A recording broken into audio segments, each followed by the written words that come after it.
ప్రభుత్వం చేసిన భూ దోపిడీపై వైసీపీ నేతలు ఎమ్మెల్సీ ఇసాక్ బాషా ఆగ్రహం వ్యక్తం చేశారు.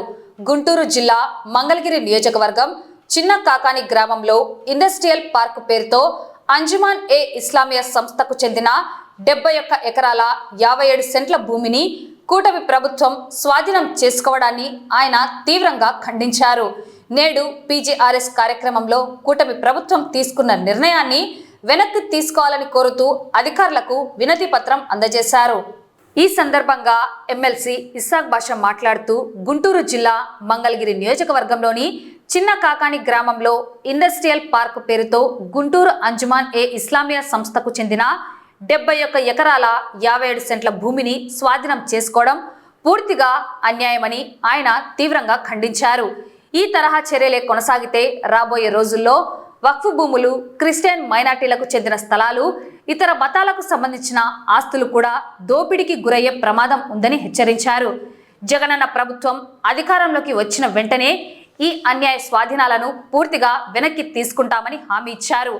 అధికార దుర్వినియోగానికి పాల్పడుతున్న కూటమి ప్రభుత్వానికి ప్రజలే తగిన సమయంలో సరైన గుణపాఠం చెబుతారని పేర్కొన్నారు. ఈ కార్యక్రమంలో నంద్యాల మున్సిపల్ చైర్పర్సన్ మాబున్నిసా, వైఎస్ఆర్సీపీ నంద్యాల జిల్లా ఉపాధ్యక్షులు దాల్మిల్ అమీర్, జిల్లా వైఎస్ఆర్సీపీ మేధావుల సంఘం అధ్యక్షులు రసూల్ ఆజాద్, వైఎస్ఆర్సీపీ నాయకులు గన్ని కరీం, వైఎస్ఆర్సీపీ కౌన్సిలర్లు ఆరిఫ్ నాయక్, కలాం బాషా, బాసిద్, వైఎస్ఆర్సీపీ నాయకులు, కార్యకర్తలు తదితరులు పాల్గొన్నారు.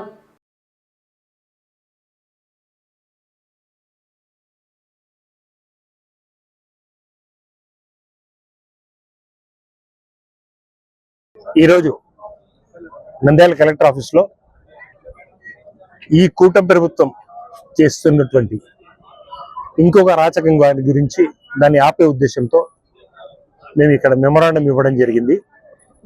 గుంటూరులో ఉన్నటువంటి అంజుమన్ వాళ్ళ ప్రాపర్టీ, మైనారిటీల వక్ఫ్ బోర్డు ప్రాపర్టీ, దాదాపు 75 ఎకరాల చిలుకు ప్రాపర్టీని ఇండస్ట్రియల్ పార్కుకు చేయడం కోసం అని చెప్పేసి ల్యాండ్ అక్విజిషన్ చేయాలని ఒక దురుద్దేశంతో ఎటువంటి ప్రకటన కానీ దాని కార్యాచరణ కానీ ఎటువంటివి ఏమీ చేయకుండా డైరెక్ట్ గానే లోకేష్ గారి ఫోటోతో ఒకటేసారి ఒక యాడ్ లెక్క వేసేసి తీసుకోవడం అనేది ఎంత దుర్మార్గమైన చర్య అనేది ప్రజలందరూ గమనిస్తూ ఉన్నారు.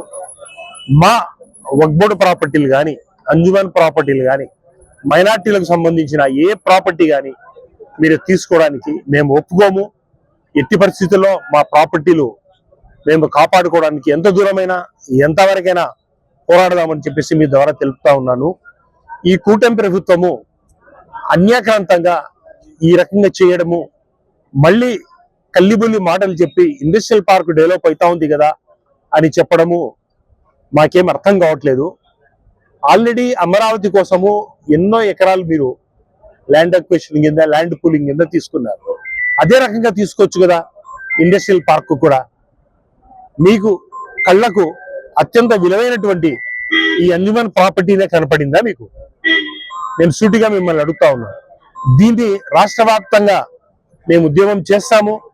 దీన్ని ఎట్టి పరిస్థితుల్లో మీ హస్తగతం కానివ్వము. రాబోయేది మా జగనన్న ప్రభుత్వమే.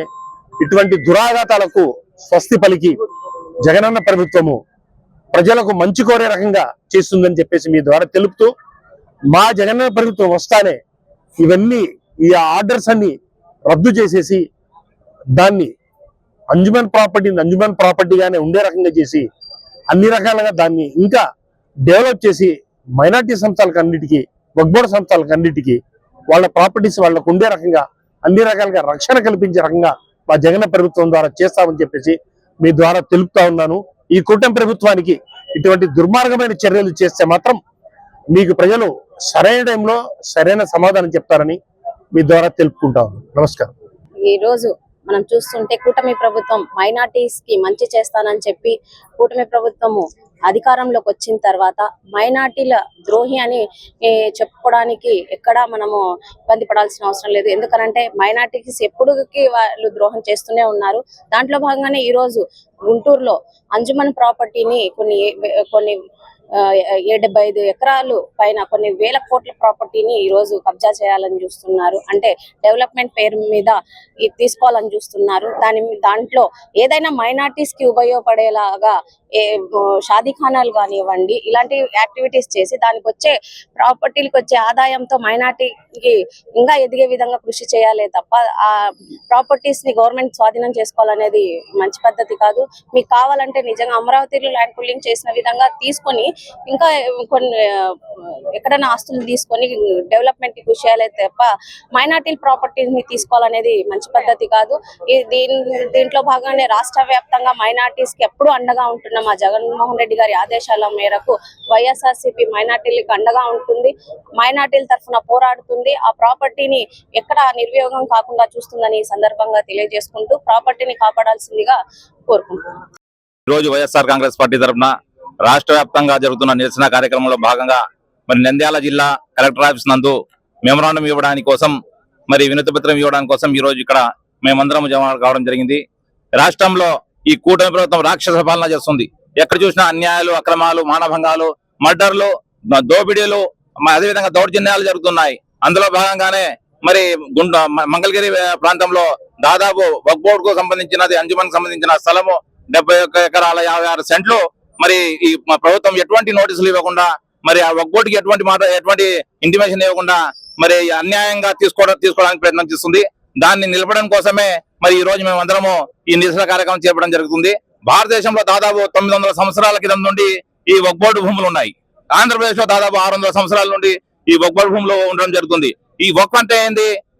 మా పూర్వీకులు, మా పెద్దలు ముస్లింల కోసం, ముస్లిం సమాజం మంచి కోసము మరి దానం చేసిన భూములు. ఇవి ఎవరికి చెందవు. కేవలం ముస్లింల ఆర్థికంగా, ముస్లింల రాజకీయ, ముస్లింల విద్యాపరంగా, మరి ముస్లింల అభివృద్ధి కోసం మాత్రమే ఈ భూములు వాడుకోవాలి. అటువంటిది ఎటువంటి ఇంటిమేషన్ లేకుండా మరి అదే విధంగా మల్లేపాలెంలో దాదాపు 250 ఎకరాలు అక్కడ కూడా కబ్జా చేయడానికి ప్రయత్నం చేస్తున్నారు. మన ఆంధ్ర రాష్ట్రంలోనే ప్రతి ఒక్కరు సోదరులు చెప్తా, హిందూ, ముస్లిం, క్రిస్టియన్స్ అందరూ ఏకం కావాల్సిన అవసరం ఉంది. ఎందుకంటే ఈ రోజు మన ఇండ్లన్నీ పక్కపక్కలు ఉన్నాయి. ఈ రోజు మా ఇంటిని నిప్పంటించారు కూటమి ప్రభుత్వం. రేపు ఖచ్చితంగా మరి క్రిస్టియన్స్ భూముల మీద పడతారు, ఆ తర్వాత దేవాదాయ భూముల మీద పడతారు. కాబట్టి ఏదో ముస్లింల భూములు పడ్డారని మీరు అందరూ మరి సైలెంట్ గా ఉంటే కుదరదు. మనమందరం ఏకం కావాలా. మన పూర్వీకులు మన హక్కులు మనం కాపాడుకునే ప్రయత్నం ఖచ్చితంగా చేయాలా. ఇందులో భాగంగానే ప్రతి ఒక్క ముస్లింలతో పాటు ప్రతి ఒక్క హిందూ, క్రిస్టియన్స్ అందరూ ఏకం కావాలా. మన పూర్వీకుల భూములను కాపాడుకోవాలా. ఈ కూటమి ప్రభుత్వం చేస్తున్న ఈ నిర్వాహాన్ని మరి మన అంచివేయాలా. ఈ కూటమి ప్రభుత్వం వచ్చినప్పటి నుంచి న్యాయాన్ని, నీతిని, నిజాయితీని ఉక్కు పాదంతో అంచివేస్తుంది. ఎవరైతే నీతి నిజాయితీగా మరి హక్కుతో మాట్లాడుతున్న వారికి ఉక్కు సంఘాలు బిగిస్తుంది. ఎక్కడ చూసినా అన్యాయంగా కేసులు మరి నానా రకాలుగా చేస్తున్నాయి. కాబట్టి మేము ఒకటే మాట చెప్తున్నాము, మా వైఎస్ఆర్ కాంగ్రెస్ పార్టీ ఉన్నంత వరకు మరి మా ముస్లింల భూములు ఎవరు లాక్కోవడానికి వీలు కానివాడు మా జగనన్న అని చెప్తున్నాము. దీని మీద ఎంత దూరమైన మేము పోరాడతాము. ముస్లింల హక్కుల కోసమే కాదు, మన క్రిస్టియన్, హిందువుల హక్కుల కోసం కూడా మేము ముందుకు వస్తాము. అందరూ దయచేసి ప్రతి ఒక్కరూ ఆంధ్ర రాష్ట్రంలో ప్రజలందరూ ఏకం కావాలా. మన పూర్వీకుల ఆస్తులను కాపాడుకోవడానికి మాత్రం మీరు చేయగలపాలని ఈ మీ పత్రిక ద్వారా తెలియజేస్తూ మరి ఈ కార్యక్రమం ఇందరితో ఆగదు. ఈరోజు అంజుమనే ఇస్లామియా హింద్ సంబంధించినటువంటి 71.57 ఎకరాల భూమిని వక్ఫ్ బోర్డుకి ఎలాంటి ఇంటిమేషన్ ఇవ్వకుండా లోపాయికారితనంగా తన అనుయాయులకు కట్టబెట్టాలనేటువంటి దురుద్దేశంతో కూటమి ప్రభుత్వము ఇచ్చినటువంటి జీవోను ఉపసంహరించుకోవాలని చెప్పేసి ఈరోజు రాష్ట్ర వ్యాప్తంగా జరుగుతున్నటువంటి ఈ పోరాటంలో భాగంగా ఈరోజు నంద్యాల జిల్లా కలెక్టర్ గారికి ఒక వినతి పత్రం అనేటువంటిది సమర్పించడానికి ఇక్కడికి రావడం అనేటువంటిది జరిగింది. 1962 వక్ఫ్ యాక్ట్ ఈ ఇస్లామియా అంజుమన్ ఇస్లామియాకు సంబంధించినటువంటి ఈ భూమి అనేటువంటిది గజెట్ నంబర్ 26లో వక్ఫ్గా చేయబడింది. ఆ భూమిని అన్యాక్రాంతం చేయడం కుదరదు అనేటువంటి విషయం ప్రభుత్వానికి తెలుసు. గత సంవత్సరము 233 ఎకరాలు మల్లయ్యపాలెంలో ఉన్నటువంటి భూమిని కాజేయాలనేటువంటి దురుద్దేశంతో ఇదే విధంగా చేసినప్పుడు వక్ఫ్ బోర్డు ఆ విధంగా బదిలీ చేయడం కుదరదు అని చెప్పేసి జూన్ నెలలో ఒక తీర్మానం చేసి జూలై నెలలో ప్రభుత్వానికి పంపించడం జరిగింది. అయినప్పటికీ కూడా ఆ విధంగా బదలాయింపు సాధ్యం కాదని చెప్పేసి వక్ఫ్ బోర్డు చెప్పినప్పటికీ కూడా మళ్ళీ అదే ఒక సంవత్సరం తర్వాత దాన్ని మళ్ళీ పునరావృతం చేస్తూ ఈరోజు ఈ అంజుమన్ కు సంబంధించినటువంటి ఈ భూమిని మళ్ళీ వాళ్ళు ఇండస్ట్రియల్ పార్క్ కి కేటాయించడం అనేటువంటిది చాలా దురదృష్టకరమైనటువంటి విషయము. దీనికి ఒక 60 రోజుల పాటు వాళ్ళు ఏదైనా మీరు అభ్యంతరాలు ఉంటే తెలుపుకోండి అని చెప్పారు. అందుకే ఆ అభ్యంతరాలు ఏవైనటువంటివి వాళ్ళ దృష్టికి తీసుకురావడం జరిగింది. కాబట్టి ఈ విషయాన్ని గమనించి మీరు తక్షణమే మీరు విడుదల చేసినటువంటి జీవోను ఉపసంహరించుకోకపోతే ఈ రాష్ట్రంలో ఉన్నటువంటి ముస్లింలు ఒక్కరే కాదు, ఎందుకంటే ఇందాక మన జనరల్ సెక్రటరీ గారు చెప్పినట్లుగా ఇది ఈ రోజు మా వరకు వచ్చిందంటే రేపు ఖచ్చితంగా హిందువుల యొక్క దేవాదాయ భూములకు సంబంధించినటువంటి ఇష్యూ కూడా కావచ్చు. అదేవిధంగా క్రిస్టియన్ భూములపైన క్రిస్టియన్ ఆస్తుల మీద కూడా రావచ్చు. కాబట్టి అందరూ ఏకమై పోరాడాల్సినటువంటి పరిస్థితి త్వరలోనే రాబోతుంది. కాబట్టి ఈ విషయాన్ని ప్రభుత్వం గుర్తించాలని చెప్తూ ఇంకా ఒక 2 ముఖ్యమైనటువంటి విషయాలు నేను ప్రభుత్వానికి చెప్పదలుచుకున్నాను. మీరు ఈ రాష్ట్రంలో సంక్షేమాన్ని అభివృద్ధిని పక్కన పెట్టారు. ఈ సంక్షేమాన్ని అభివృద్ధిని పక్కన పెట్టి ఈ రాష్ట్రంలో ఇలాంటి దోపిడీలకు అక్రమాలకు మీరు పాల్పడుతూ వీటిని ప్రశ్నించకుండా ఉండేందుకే ఈ రకమైనటువంటి అలజడిని ప్రజల్లో మీరు సృష్టిస్తున్నారు అని చెప్పేసి నేను మిమ్మల్ని మీకు ప్రశ్నిస్తా ఉన్నా. మీరు 2019 నుంచి 24 వరకు వైఎస్ఆర్సీపీ ప్రభుత్వం ఉన్నప్పుడు స్పెషల్ స్టేటస్ గురించి మీరు మాట్లాడినారు. ఆ రోజు మాకు సరైనటువంటి బలము కేంద్ర ప్రభుత్వంలో మా ఒత్తిడి వల్ల కేంద్ర ప్రభుత్వం తొలగి మాకు స్పెషల్ స్టేటస్ ఇచ్చేటువంటి పరిస్థితి లేదు. ఈ రోజు మీకు ఆ పరిస్థితి ఉండి కూడా మీరు స్పెషల్ స్టేటస్ తెచ్చుకోలేని పరిస్థితి మీకుంది. మీరు మొన్న ఏమన్నారు, 20 లక్షల కోట్ల ఉద్యోగాలు మీరు సృష్టించామని చెప్పారు. అసలు మన దేశ జనాభా ఎంతో మీకు తెలుసా? మన దేశ జనాభానే 750 కోట్లు, మన ప్రపంచ జనాభానే 750 కోట్లు లేదు. మీరు 20 లక్షల కోట్ల ఉద్యోగాలు సృష్టించామని చెప్పారు. సరే, పొరపాటు చెప్పారేమో, 20 లక్షల ఉద్యోగాలు అని అనుకుందాం. 20 లక్షల ఉద్యోగాలు మీరు ఎంతమందికి ఇచ్చారు, ఎక్కడిచ్చారు, ఎలా ఇచ్చారు? మీరు ఇవన్నీ కూడా కేవలము మీ అనుయాయులకు ఇచ్చినటువంటి గీతం భూములను కాపాడుకోవడం కోసమే ఈ విధమైనటువంటి ఈ డైవర్షన్ పాలిటిక్స్ అనేటువంటివి మీరు చేస్తున్నారు. కలెక్టర్ ఆఫీస్ నందు ముస్లిం మైనార్టీలు అందరం కలిసి మరి అధికారులకు వినతి పత్రం ఇవ్వడం జరిగింది.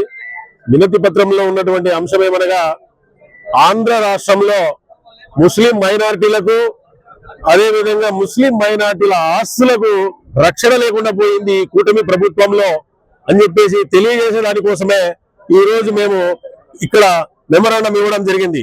ఎందుకంటే సాక్షాత్తు మంత్రివర్యులైనటువంటి లోకేష్ గారి నియోజకవర్గమైనటువంటి మంగళగిరిలోనే 72 ఎకరాలు మా అంజుమన్ ఇస్లామియాకు సంబంధించినటువంటి ముస్లింల ప్రాపర్టీ అన్యాక్రాంతం చేసేదానికోసం చంద్రబాబు నాయుడు గారు రాష్ట్ర ముఖ్యమంత్రి గారు పూనుకున్నారు. అంటే మా పెద్దలు ఏదైతే ఈ అంజుమన్ ఇస్లామియాకు డొనేట్ చేసినటువంటి భూమి దేనికోసం చేశారయ్యా? వాళ్ళకు భూములు ఎక్కువై చేయలేదు చంద్రబాబు నాయుడు గారు. రాబోయే తరాలకు మాకు యూనివర్సిటీలు కట్టుకోవాలన్నా, ముస్లింలకు ఒక హాస్పిటల్ కట్టుకోవాలన్నా, లేదు మేము మద్రసాలు కట్టుకోవాలన్నా, లేదా ఇంకా ఏదైనా కూడా ఒక ఇన్స్టిట్యూట్ ఏర్పాటు చేసుకోవాలంటే రాబోయే తరాలలో మా భావి తరాలకు భూమి కావాలని చెప్పేసి వాళ్ళు ఒక అంజుమన్ కు భూమిని కేటాయించడం జరిగింది. మరి మా అంజుమన్ భూమిని మీరు ఐటీ పార్కులకు ఇవ్వడానికి మీకు అధికారం ఎవరిచ్చారని చెప్పేసి అడుగుతా ఉన్నాను. మరి ఎలక్షన్ల ముందు మీరు ముస్లింలకు మేము పెద్దపీట వేస్తాం, మా కూటమిని నమ్మండి, మేము బీజేపీతో పొత్తు పెట్టుకున్నా కూడా మీరు మాకు సహకరించండి, మేము ఎంతో గొప్పగా చేస్తామని చెప్పేసి మీరు వాగ్దానాలు చేసి సాక్షాత్తు మీ కుమారుడు అనేటువంటి లోకేష్ గారే మరి కర్నూలులో మీటింగ్ పెట్టుకొని ముస్లింల వరకు ఇస్లామిక్ బ్యాంక్ ఏర్పాటు చేసి వడ్డీ లేని రుణాలు ఇచ్చి మిమ్మల్ని ఆదుకుంటామని చెప్పేసి మీరు చేస్తున్నటువంటి ఘనకార్యం ఏందయ్యా అంటే ఉన్న భూములను అమ్ముకుని వేల కోట్ల రూపాయలు ఆర్జించే దానికోసం మీరు ప్రయత్నాలు చేస్తా ఉన్నారు. ఈ ప్రయత్నాలను మేము అడ్డుకుంటాం, ఉద్యమాన్ని తీవ్రతరం చేస్తాం. ఖచ్చితంగా మా ఇస్లాంకు సంబంధించినటువంటి ఆస్తులను అన్యాక్రాంతం కానివ్వం, మేము ఎంత దూరమైనా వెళ్తామని చెప్పి చంద్రబాబు నాయుడు గారిని హెచ్చరిస్తూ సెలవు తీసుకుంటా. జై జగన్. స్వాతంత్రానికి ముందు హబీబుల్లా ఖాన్ అనే డిప్యూటీ కలెక్టర్ గారు గుంటూరు నియోజకవర్గము, మంగళగిరి నియోజకవర్గము, విజయవాడ నియోజకవర్గంలోని ముస్లింల ఆర్థిక స్థితిగతులను, వారి జీవనోపాధిని లేని వారి అష్ట కష్టాలు అనుభవిస్తున్న ముస్లిం ప్రజానికాన్ని చూసి కొంతమంది భూస్వాముల దగ్గరగా ముస్లిం భూస్వాముల దగ్గరికి వెళ్ళి కాస్త భూములను మీరు కేటాయిస్తే ఆ భూముల్లో స్కూళ్ళు కానీ, కాలేజీలు కానీ, హాస్పిటల్స్ కానీ, యూనివర్సిటీలు కానీ, ఏ రకమైనవి కానీ ముస్లింలకు పనికొచ్చే విధంగా వారి ఆర్థికాన్ని కానీ, విద్యా విధానాన్ని కానీ, వైద్యాన్ని కానీ మెరుగుపరచాలనే నెపంతో ఆయన ఆ రోజు ఒక చోట 82 ఎకరాలు, ఇంకొక చోట 253 ఎకరాలు సేకరించడం జరిగింది. ఈ రోజు కూడా అది అంజుమన్ ఇస్లామియా అనే పేరు మీద భూములు చలామణి అవుతున్నాయి. ఈ మధ్యనే కొంత రోడ్లకు వెడల్పు కార్యక్రమాలకు కానీ, దానికి కానీ 2.5 ఎకరాలు దాంట్లో వచ్చి ప్రభుత్వం తీసుకోవడం జరిగింది. మిగతా 79.5 ఎకరాలు ఈ రోజు పీపీపీ విధానంలో ప్రైవేట్ వ్యక్తులకు ఈ ప్రభుత్వం అప్పచెప్పే ప్రయత్నం జరుగుతుంది. వక్ఫ్ అంటే దేవుని కోసం ప్రేమతోనో, భయంతోనో, భక్తితోనో, పేదలకు అభివృద్ధి కోసము ఉన్నవాళ్ళు ఇచ్చేదాన్ని వక్ఫ్ భూమి అంటారు. ఈయన ఏం చేస్తున్నారంటే సంపద సృష్టిస్తా, విద్యుత్ నుంచి, వ్యవసాయం నుంచి విద్యుత్ ఉత్పత్తి చేస్తా, విమానాల్లో కూరగాయలు విమానాల్లో విదేశాలకు పంపించి రాష్ట్రాన్ని అభివృద్ధి పరుస్తా అని చెప్పి ఈ రోజున ముస్లింలకు ఉండే ప్రాపర్టీస్ అన్ని లాక్కోవడానికి ప్రయత్నం చేస్తున్నారు. ఇది మీ తరం కాదు, ఇంకా మీ పక్కన ఉండే కార్పొరేట్ శక్తుల తరం కూడా కాదని మీడియా ద్వారా తెలియజేసుకుంటున్నాం. మరీ ముఖ్యంగా ముస్లింల జోలికి వస్తే మాత్రం పార్టీలకు అతీతంగా మరీ ముఖ్యంగా టీడీపీ వాళ్ళను, బీజేపీలో ఉండే ముస్లింలు కూడా కలుపుకొని ఆ వక్ఫ్ బోర్డుల భూముల గురించి ఎంత దూరమైన ప్రయత్నం చేస్తామని జగన్ నాయకత్వంలో ఈ మీడియా ద్వారా తెలియజేసుకుంటున్నాము. జై హింద్, జై